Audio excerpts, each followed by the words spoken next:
नमस्कार। चलिए आज भारत के दो सबसे ऊंचे सरकारी पदों यानी प्रेसिडेंट और वाइस प्रेसिडेंट के बारे में जानते हैं। उनकी क्या भूमिका है, क्या शक्तियां हैं, सब कुछ एकदम सरल भाषा में। तो शुरू करते हैं एक बहुत ही बेसिक सवाल से। आखिर हमारे देश का हेड कौन होता है? देखिए, इसका जवाब हमें मिलता है हमारे संविधान के आर्टिकल 52 में। इसमें साफ साफ लिखा है कि भारत के राष्ट्रपति ही हमारे देश के सर्वोच्च अधिकारी हैं, मतलब हेड ऑफ द स्टेट। इस पूरे टॉपिक को अच्छी तरह समझने के लिए हम इसे 5 हिस्सों में देखेंगे। पहले जानेंगे कि ये पद कितना बड़ा है, फिर देखेंगे कि कोई राष्ट्रपति बनता कैसे है, उसके बाद उनके कामकाज पर बात करेंगे, फिर आएगी उपराष्ट्रपति की बारी, और आखिर में समझेंगे कि सरकार का काम कभी रुके नहीं, इसके लिए क्या व्यवस्था है। तो चलिए पहले हिस्से से शुरू करते हैं, समझते हैं कि राष्ट्रपति का पद आखिर है क्या और उनके पास क्या शक्तियां होती हैं। अब यहाँ एक बहुत ही दिलचस्प बात है।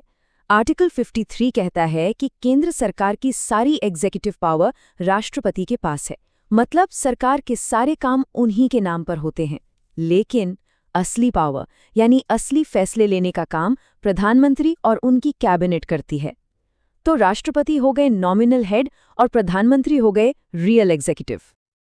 अच्छा, तो अब सवाल ये उठता है कि कोई इस पद तक पहुंचता कैसे है? क्या कोई भी राष्ट्रपति बन सकता है?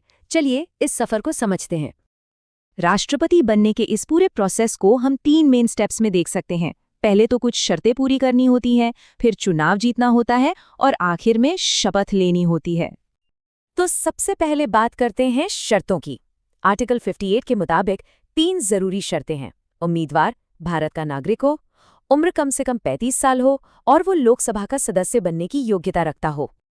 और ये बहुत जरूरी बात है, हम और आप सीधे राष्ट्रपति को वोट नहीं देते, ये एक इनडायरेक्ट इलेक्शन होता है। हमारे चुने हुए प्रतिनिधि यानी एमपीज और एमएलएज मिलकर राष्ट्रपति को चुनते हैं। इसका जिक्र आर्टिकल 54 में है। और जब चुनाव हो जाता है तो आखिरी स्टेप है शपथ ग्रहण। भारत के चीफ जस्टिस राष्ट्रपति को पद की शपथ दिलाते हैं। ये सिर्फ एक रस्म नहीं है, ये संविधान की रक्षा करने का एक वचन है, जैसा कि आर्टिकल 60 में लिखा है। ठीक है, तो अब राष्ट्रपति चुन लिए गए हैं और उन्होंने शपथ भी ले ली। अब देखते हैं कि ऑफिस में उनका कार्यकाल कैसा होता है। आर्टिकल 56 के अनुसार राष्ट्रपति का कार्यकाल 5 साल का होता है। हाँ, अगर वो चाहें तो 5 साल से पहले इस्तीफा भी दे सकते हैं। जब कोई व्यक्ति राष्ट्रपति के पद पर होता है तो उस पर कुछ शर्तें भी लागू होती हैं, जैसे वो कोई और सरकारी नौकरी या कोई बिजनेस नहीं कर सकते। उनका पूरा ध्यान सिर्फ और सिर्फ देश की सेवा पर होना चाहिए। और एक और मजेदार बात, आर्टिकल 57 कहता है कि कोई व्यक्ति कितनी भी बार राष्ट्रपति बन सकता है। इस पर कोई रोक नहीं है।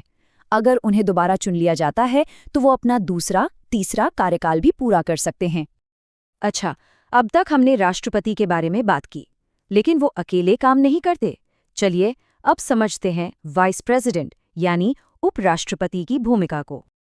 उपराष्ट्रपति का सबसे मुख्य काम है राज्यसभा यानी संसद के अपर हाउस के चेयरमैन के तौर पर काम करना। ये उनकी संवैधानिक जिम्मेदारी है जो आर्टिकल 64 में बताई गई है। इनके चुनाव का तरीका राष्ट्रपति के चुनाव से थोड़ा अलग होता है।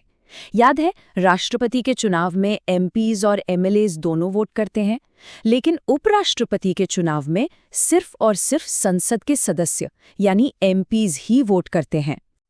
और कार्यकाल की बात करें तो राष्ट्रपति की ही तरह उपराष्ट्रपति का टर्म भी 5 साल का ही होता है। ये व्यवस्था आर्टिकल 67 में दी गई है। अब आते हैं हमारे आखिरी और शायद सबसे जरूरी सवाल पर। क्या होगा अगर राष्ट्रपति अपना कार्यकाल पूरा ना कर पाए? क्या देश का सबसे बड़ा पद खाली रह सकता है? नहीं, हमारे संविधान में इसका भी पूरा इंतजाम है। देखिए, अगर राष्ट्रपति संविधान का उल्लंघन करते हैं तो उन्हें पद से हटाने का एक तरीका है जिसे महाभियोग या इम्पीचमेंट कहते हैं। ये एक बहुत ही मुश्किल और सीरियस प्रक्रिया है और इसका इस्तेमाल ना के बराबर ही हुआ है। तो अगर राष्ट्रपति का पद किसी भी वजह से, चाहे वो इस्तीफा हो, मृत्यु हो या महाभियोग खाली हो जाता है, तो तुरंत उपराष्ट्रपति उनकी जगह ले लेते हैं। ये इसलिए ताकि देश का सबसे बड़ा पद एक दिन के लिए भी खाली न रहे। और नियम ये है कि 6 महीने के अंदर नए राष्ट्रपति का चुनाव हो जाना चाहिए। इससे ये पता चलता है कि हमारी व्यवस्था कितनी मजबूत है। एक पूरी लाइन ऑफ सक्सेशन है।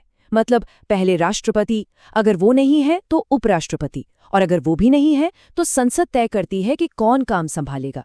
मकसद साफ है, सरकार का काम कभी नहीं रुकना चाहिए। तो अंत में एक सवाल ये उठता है कि अगर राष्ट्रपति की शक्तियां सिर्फ नाम की हैं और असली काम सरकार करती है, तो फिर ये पद इतना महत्वपूर्ण क्यों है? सोचिएगा जरूर, क्योंकि ये पद सिर्फ शक्तियों का नहीं, बल्कि पूरे राष्ट्र के प्रतीक का है, हमारे संविधान के रक्षक का है।